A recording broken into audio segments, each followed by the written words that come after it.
Hello, I'm Les Bennett, representing the American Association of Pharmaceutical Scientists, and I have the privilege of being able to interview outstanding scientists in the AAPS Distinguished Pharmaceutical Scientist Series.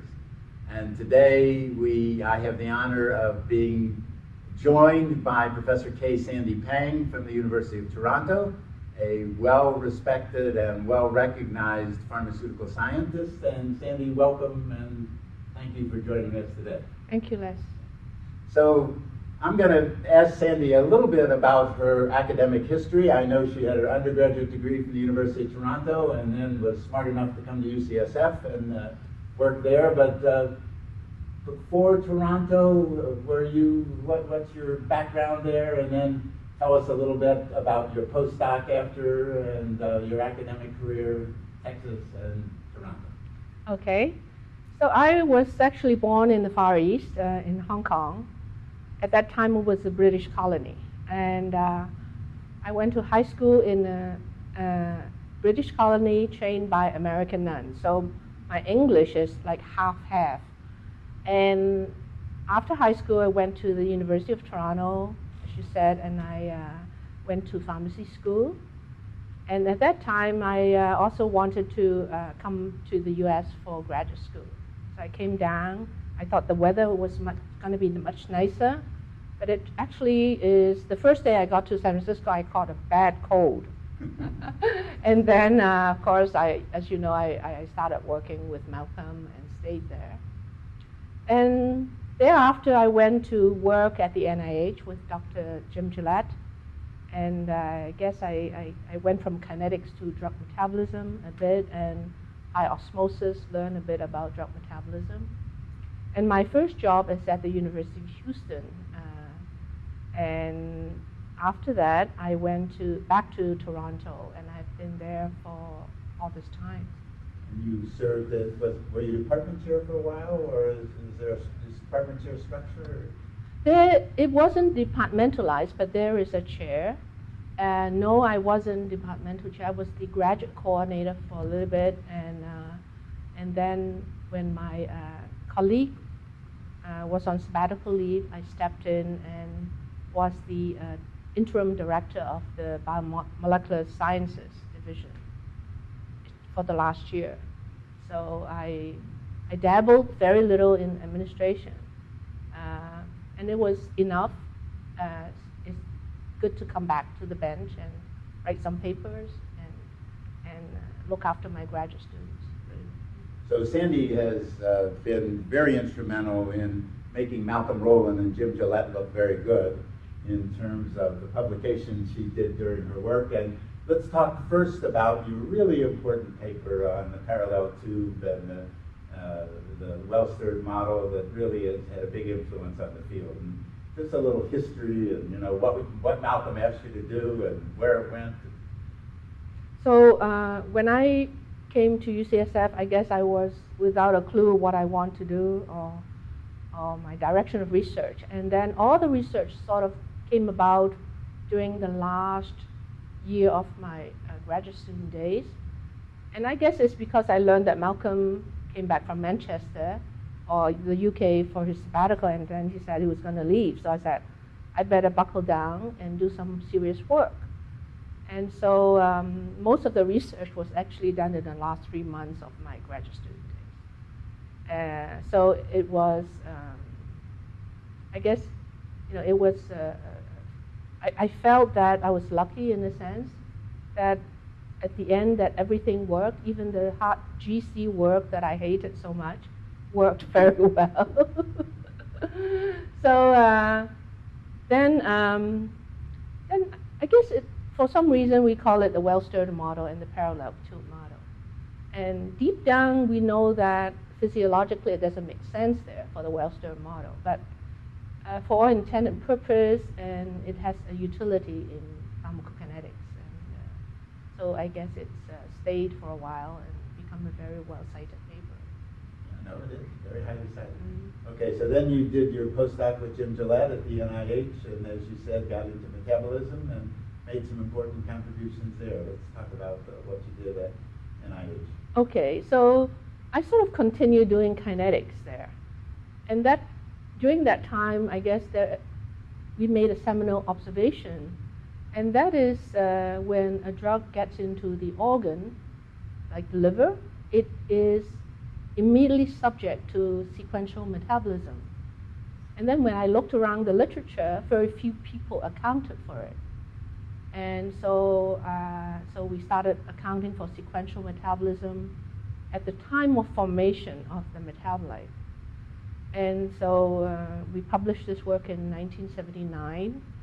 And what was rewarding is to later on hear my colleagues, someone like Oxenbaum, who actually was working at Roche and at that time and had worked with Sid on the benzodiazepines, giving the benzo, one after another for all the preformed metabolites.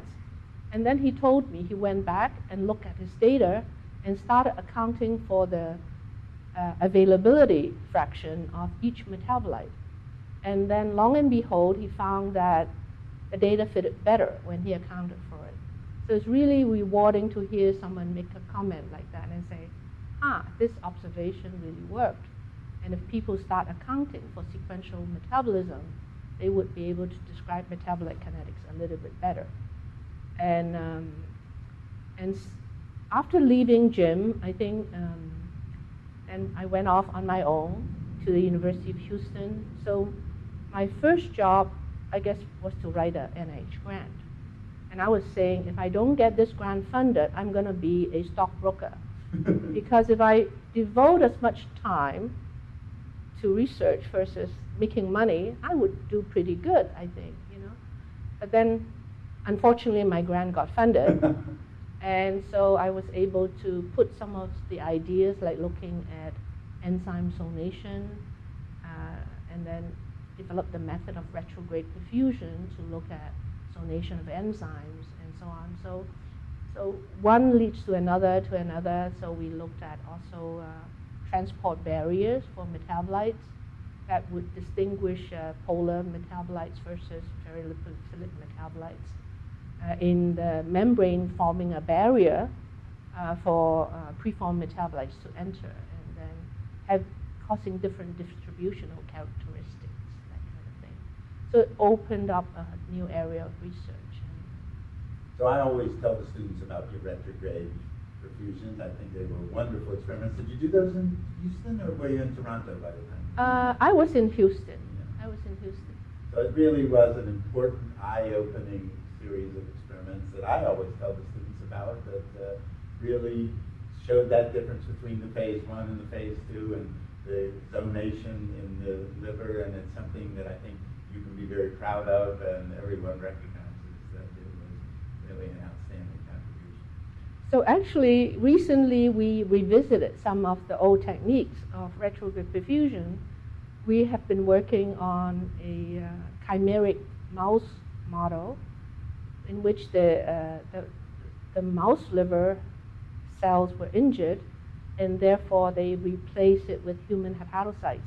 So the whole liver is supposedly to be human.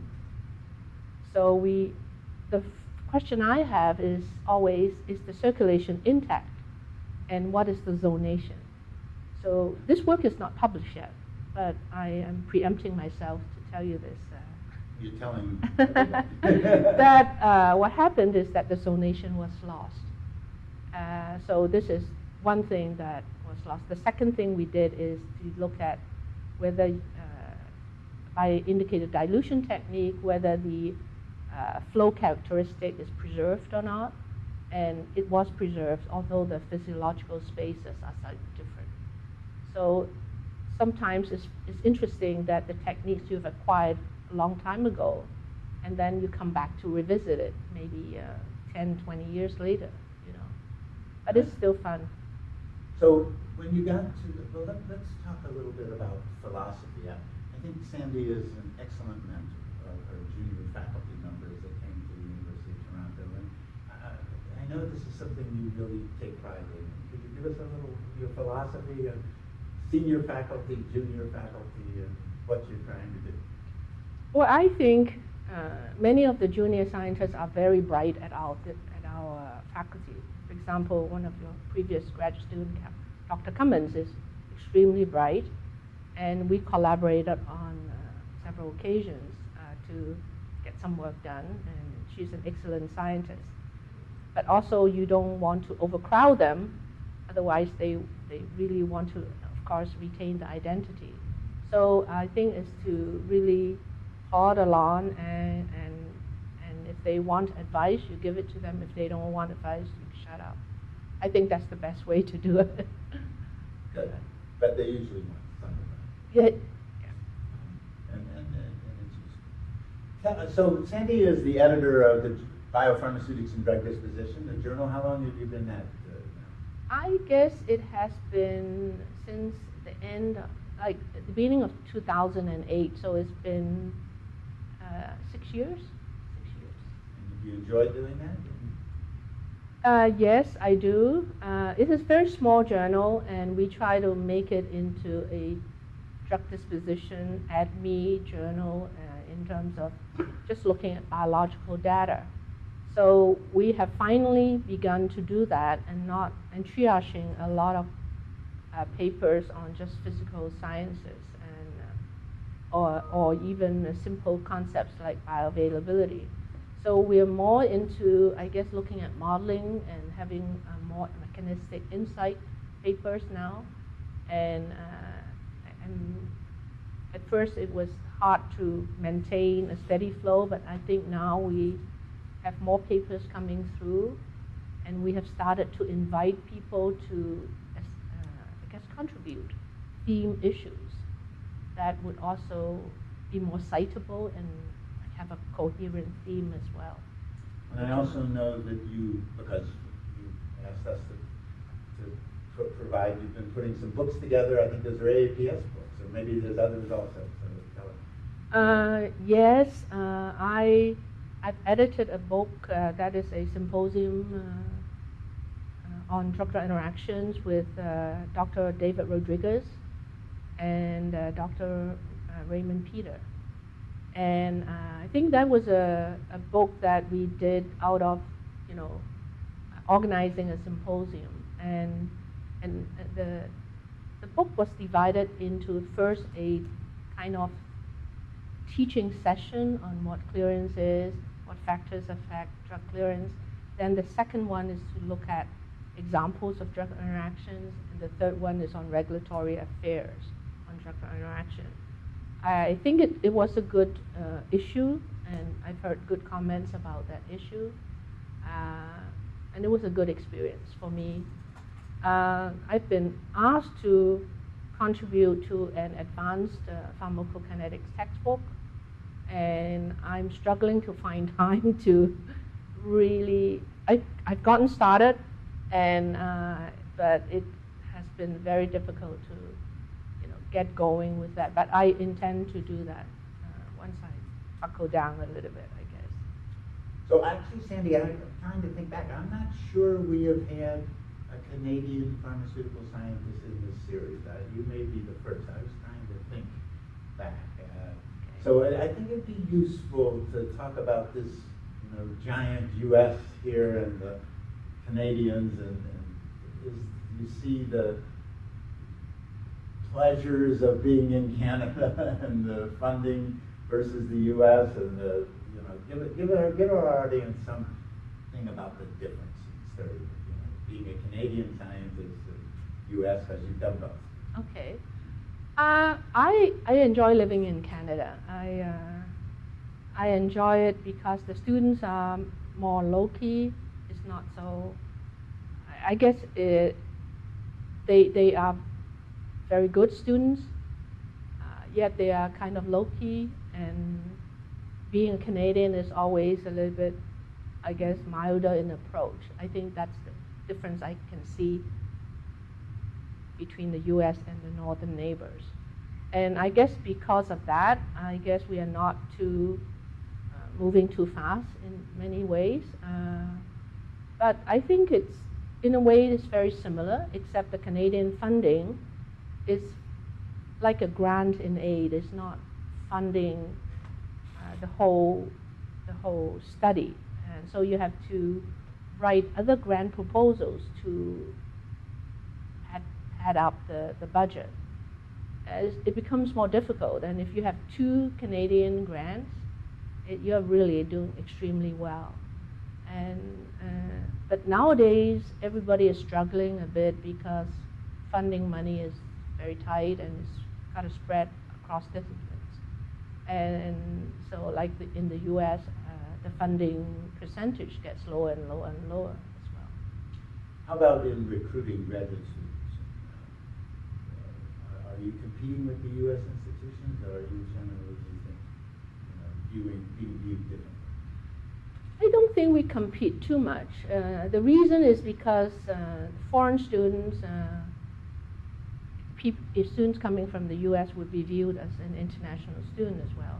And the tuition fee exorbitantly high, is double the what the local students would pay.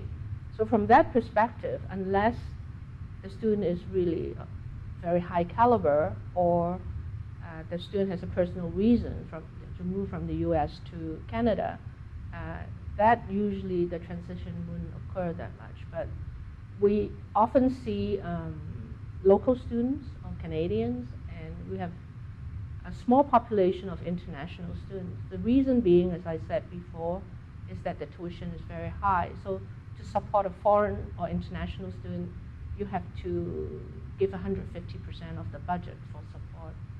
And they are not able to compete for all the established scholarships.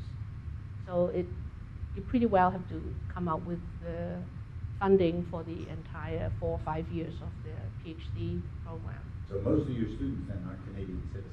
Most of your graduate students? Yes, that's true. Most of them are Canadian students. And then they become eligible to apply for funding or compete for funding from the CIHR and the NSERC, which are the 2 big bodies. One is like the NIH and the NSF. So where do your graduates go? Because a lot of them go to the industry in the U.S. because the industry in Canada is not that big. You're right. Industry in Canada is practically non-existent. So many of my students, I don't graduate that many students. But I meant not just you personally, but the school. Yes, they come to the U.S. and they work in drug industries. Some of my students go to, a few of them, maybe 20% of them would go to academia. And at first to the U.S., then one student came back to Canada, and one actually in Europe. So they do have their own, I guess, priorities where they want to go. But I guess they see how hard we work and how crazy we work sometimes. It really scares them. So, but now industry is really a tough place to be in as well, I think, isn't it? So you have to, I guess, apply your knowledge and work hard wherever you go. So your view of the pharmaceutical sciences, still a viable, good place to be in terms of graduate students and moving out into the future, and proud to be part of it, or cautious? I think the area of pharmacokinetics that you and I are in is still an extremely viable place, and I'm very lucky to have students who are bright and still do some kinetics in their experiments. So they're able to apply what they learn in kinetics and secure jobs. And being in kinetics is a very good tool in industry, in government, in academia. Unfortunately, I guess we are not training as many pharmacokineticists as we could in terms of how many we can train. I think they are pretty hot commodities. So I'm going to go right back to the beginning again. Why did you go to Toronto from Hong Kong? What was? I guess it's a personal thing. Is that at that time I have a sister in the U.S. and a sister in England, and that I wanted to be away from my sister, so that I want to be totally independent. So I went to Toronto. Okay. But you didn't consider UBC because it was closer. So. I don't know why Toronto. I guess it's because I applied to that. There's some prerequisites in pharmacy school, and I happened to fulfill all the prerequisites, and so I went to Toronto rather than UBC. I guess it's by accident, if you will. Well, a lot of Yeah. what happens. Okay. So you really, I think you reason to feel proud of what you've accomplished, and what are you looking forward to in terms of what you're going to do? Well, we have moved into a different direction in terms of looking at the vitamin D receptor, having some molecular targets. So we want to explore that area and try to see if the targets are real, and to find, I guess, some interesting ligands that would bind to the vitamin D receptor without the dose-dependent toxicities that is associated with 1,25-dihydroxy vitamin D3. So if we could do that, I think that would be like a new perspective for my work, and going 180 degrees, turn it around and look at maybe drug development or doing something which is totally unknown to me, and that would be very interesting as well. Let's talk a little bit about associations and what they bring and how you view both there's a Canadian Pharmaceutical Association, the American Association of Pharmaceutical Scientists, and Journal of the American Chemical Society and stuff. What's you see, where are your loyalties, or are there more than one, and how do you balance all that?